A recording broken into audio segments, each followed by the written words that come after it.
అగరు గంధపు చెక్కలన్ని వీపున మోసి ఎద్దువాని నివాసనేమి జూచే సత్రాల వంటలో సకల పాత్రల జొచ్చి ఇనుపగంటేమేమి ఎరిగే రుచులు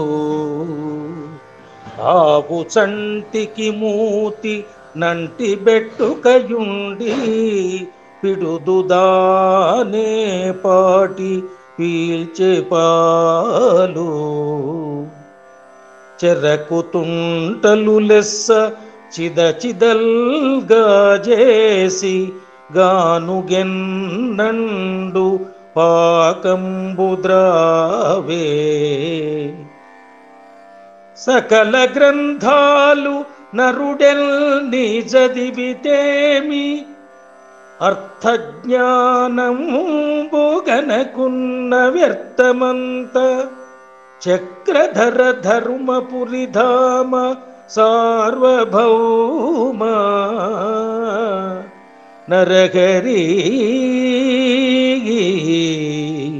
భక్తజనకల్ప నాగతల్ప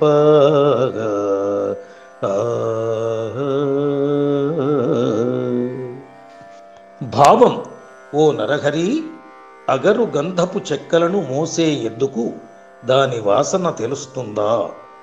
అన్ని వంటపాత్రల్లో కలయ తిరిగే గంటెకు ఆ వంటకాల రుచి ఏమైనా తెలుస్తుందా? ఆవు చనులను పట్టిన పెడుదుకు ఏమైనా పాల రుచి తెలుస్తుందా?